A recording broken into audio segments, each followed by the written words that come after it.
Halo Visipers, balik lagi sama aku Zara Dina Hasibuan di podcast Visip Unjani. Sekarang ini kita berada di segmen Visip Tokoh yang mana kita kedatangan guest star yang sangat-sangat spesial di hari ini, yakni Bapak Willy Aditya Esfil MT.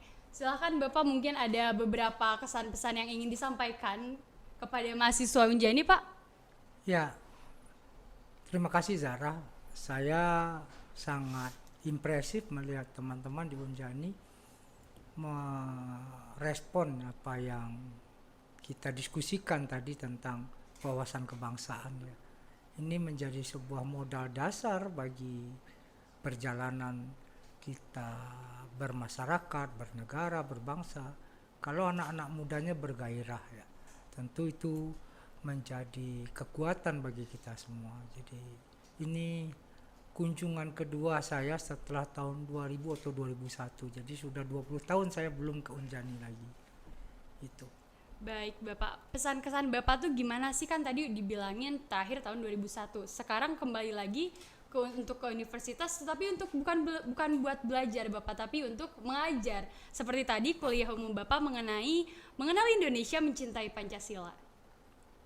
Kalau dulu saya ke Unjani jadi demonstran. Di Baik. sini ada teman-teman yang apa FIM B dulu ya, Front Indonesia Muda Bandung ya, punya salah satu kekuatan di Unjani, datang ke sini ya untuk rapat aksi waktu itu ya. Sekarang datang ke Unjani ya sebagai teman diskusi lah. Bedanya dulu Unjani masih gelap ya, sekarang udah terang, udah kinclong, udah lampunya di mana-mana, udah Betul cetar sekali gitu. Bapak. Gedungnya bagus gitu. Oke Bapak, jadi kan tadi sebetulnya saya juga ikut kuliah umum Bapak, terus ada beberapa kata yang sebenarnya saya terbangun gitu, bergairah karena Bapak mengatakan Pancasila itu common consensus. Terus juga ada hal yang manis sekali, yaitu Pancasila merupakan suatu keniscayaan yang berada di kolong langit dan dianugerahkan kepada Indonesia. Itu membuka mata saya, oh iya Pancasila itu sekeren itu loh ternyata. Itu menurut Bapak mengenai kuliah umum yang tadi Bapak sampaikan. Coba Bapak bisa summarize-kan secara singkat supaya supaya mahasiswa Visip Unjani juga dapat mendengarkan gitu Pak. Ya kita kalau merujuk kepada takdir sejarah kita, Zara, itu kita tidak menjadi manusia yang ekstrim ya. Tidak memilih budaya yang ekstrim. Apa contohnya? Indonesia merdeka itu tidak juga merujuk kepada Declaration of Independence-nya seperti Amerika yang sangat mengekspresikan kebebasan individu, tidak juga seperti manifesto komunis yang terlalu mengagung-agungkan hak komunal ya. Kita berada di titik tengah yang kemudian mencoba mencari sebuah hal yang lebih harmoni. Itu yang tidak dimiliki oleh banyak peradaban di muka bumi, karena mereka biasa memilih pada titik-titik ekspresi yang lebih ekstrim. Nah di kita bisa dipadankan. Bayangkan bahwasanya kalau kita memilih tidak Pancasila, kata Bung Karno itu jadi Trisila. Yang pertama adalah sosionasionalisme. Nasionalisme kita bukan nasionalisme yang berbasiskan pada etnis atau yang mayoritas, bukan etnis Jawa, bukan nasionalis Jawa. Kita bukan bangsa yang juga chauvinis, tapi nasionalis yang sekaligus internasionalis. Maka kemudian ketika terjadi konflik atau terjadi penjajahan di muka bumi, kita langsung respon. Kenapa hari ini kita belum membuat hubungan diplomasi dengan Israel? Itu semata-mata karena kita memandang Israel masih melakukan penjajahan terhadap Palestina. Kenapa hari ini kita belum mengakui kemerdekaan Taiwan? Karena kita menganggap Taiwan itu bagian dari Tiongkok. Nah, proses-proses seperti itu cuma ada ya Indonesia lah ya yang punya kelenturan. Yang kedua, sosiodemokrasi. Demokrasi kita ini yang sekarang hari yang cukup mencemaskan kita. Kalau menggunakan istilah dari founding fathers kita, Zahra, mereka tidak ingin demokrasi yang gontok-gontokan, demokrasi yang tawuran tuh nggak mau mereka. Nah hari ini kita hidup dalam demokrasi yang tawuran, kita nggak jelas siapa lawan kita, tapi semua melawan semua di dalam satu pot. Itu yang ini benar-benar gontok-gontokan, tawuran. Kultur kita bermusyawarah untuk saling bermufakat itu kemudian hilang ya. Ini yang kemudian menjadi kita sangat cemas. Ini kita hidup dalam sebuah situasi yang sangat rusuh, serusuh-rusuhnya. Yang ketiga adalah ketuhanan ya. Jadi ini suatu hal yang kita tidak negara yang agamis, bukan, tapi ada nilai spiritualitas di sana. Itu spiritualitas itu lebih tinggi daripada religiusitas. Spiritualitas itu setiap warga negara bangsa Indonesia itu memiliki keyakinan kepada Tuhannya walaupun dia berbeda-beda agama. Nah, spiritualitas itulah yang kemudian bisa, kalau religiusitas dia mereka memiliki syariat yang berbeda-beda. Tapi religiusitas itu mempersatukan ruang rasa kita sehingga dia memiliki transendensi yang sama. Dia memiliki ketaatan kepada Tuhan yang satu. Nah, kekayaan nurani seperti itu tidak dimiliki oleh bangsa-bangsa yang lain.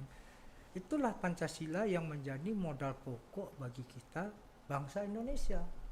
Betul Bapak, sebetulnya tadi saya dapat simpulkan bahwasanya kita harus fleksibel, kita harus pintar menghadapi situasi sesuai Bapak, sesuai dengan prinsip Unjani, yakni Smart Military University, di mana kita harus pintar dan juga kita harus kuat untuk menghadapi perbedaan, untuk juga menghadapi permasalahan dan tantangan yang ada. Nah Bapak kan tadi sudah menjelaskan mengenai banyak hal mengenai Pancasila.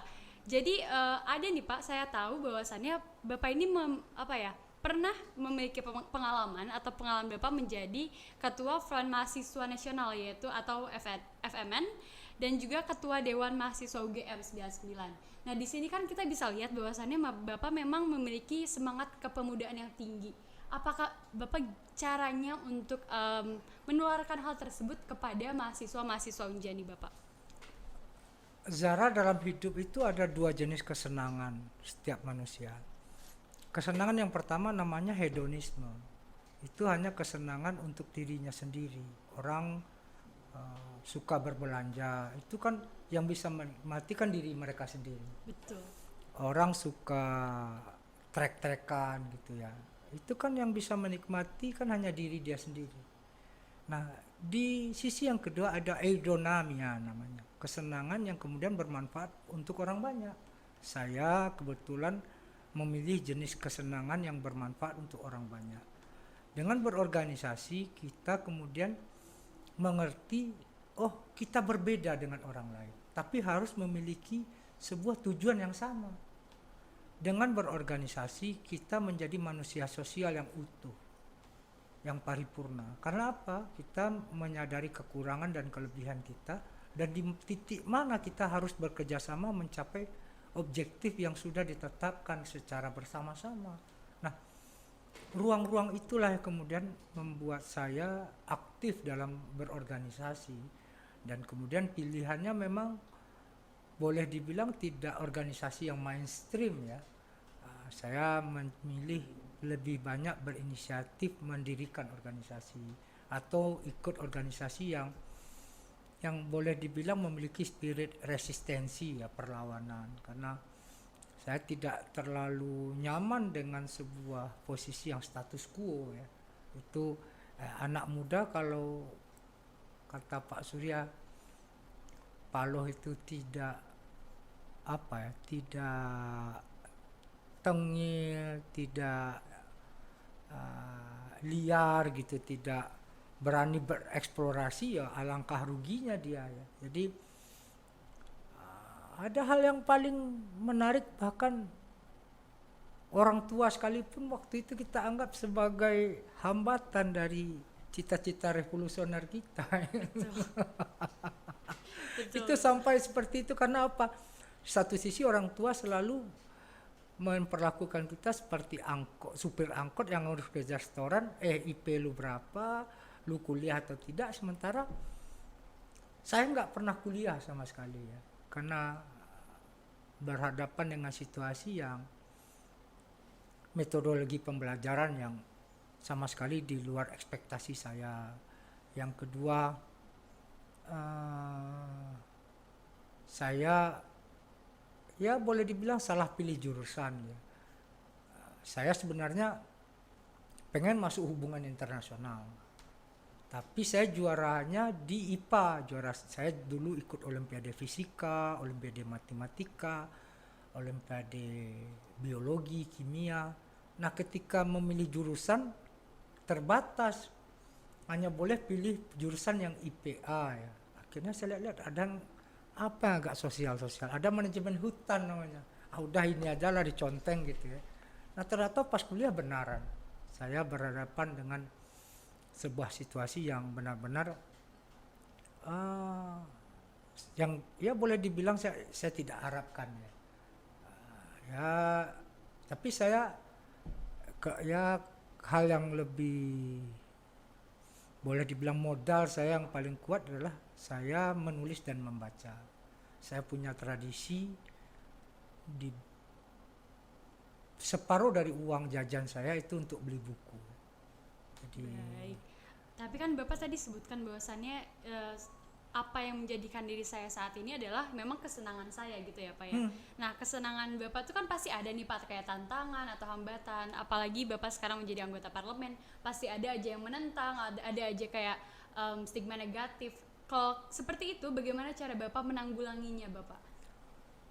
kesenangan saya itu berdiskusi, ngobrol, berorganisasi, berkumpul, bersarekat. Itu kesenangan saya.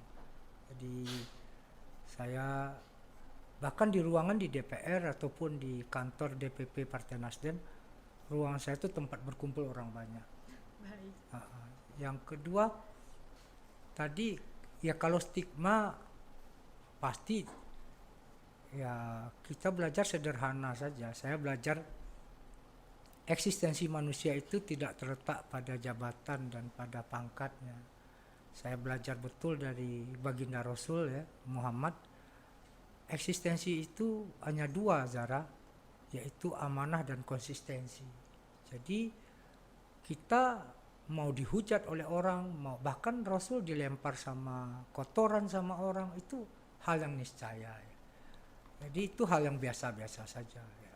Kalau mau dimaki, mau dihujat, mau diintrik, itu keniscayaan. Tapi yang paling penting sejauh apa amanah yang diberikan kepada saya dan konsistensi saya dalam menjalankan pilihan yang sudah ditetapkan, itu yang lebih penting dalam hidup ini. Baik Bapak, mungkin ada nih Pak pertanyaan satu lagi yang terakhir. Kan tadi Bapak mengatakan bahwa Bapak itu senang melakukan diskusi dan lain-lain.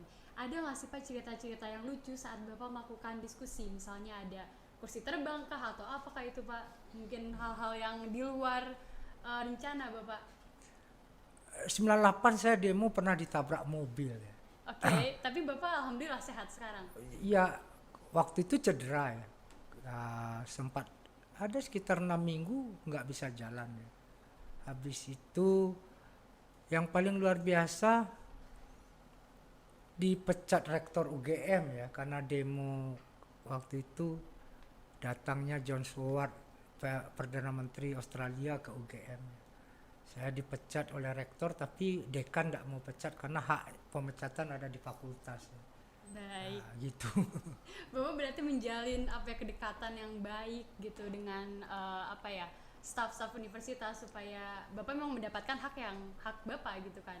Saya anak yang mahasiswa UGM yang paling bengal. Itu dikeluarkan rilis oleh rektor. Tapi saya menulis di media massa setiap minggu atas nama Fakultas Kehutanan UGM. Jadi Kehutanan UGM berhutang label kepada saya, Willy Aditya, penulis mingguan kolom di media massa, yang itu nggak tergantikan. Baik Bapak, sebetulnya hal tersebut sangat menginspirasi, tapi sayang sekali Bapak waktu kita memang sudah habis. Mungkin Bapak ada nggak sih kesan-pesan Bapak yang terakhir untuk disampaikan kepada mahasiswa Unjani? Terlebih tadi Bapak mengatakan bahwasannya pemuda itu kalau tidak tengil, pemuda itu kalau tidak liar sangat rugi. Nah, mana sih mahasiswa-mahasiswa yang tengilnya tuh harus benar gitu Pak? Mungkin Ya. Bapak boleh. Eh, Perubahan itu mensyaratkan dua hal, Zara. Yang pertama adalah keberanian, yang kedua adalah pengetahuan. Tidak ada perubahan apapun di kolong langit ini tanpa keberanian dan pengetahuan. Kita lihat Galileo akhirnya, karena dia bicara tentang epicentrum dari galaksi itu adalah matahari bukan bumi, akhirnya dia dipaksa untuk menenggak racun ya. Artinya ilmu pengetahuan apapun itu menjadi hal yang mutlak. Kalau kita tidak memiliki ilmu pengetahuan, kita bukan siapa-siapa. Kita hanya menjadi katak dalam tempurung atau berputar-putar di sana-sana aja. Yang kedua adalah keberanian. Keberanian menjadi syarat utama. Seorang boleh punya pengetahuan yang banyak, pengetahuan yang dalam, tapi kalau dia tidak memiliki keberanian untuk memulai menyatakan yang benar itu benar, yang salah itu salah, menyatakan mana kezoliman, itu akhirnya kita juga terjebak dalam status quo.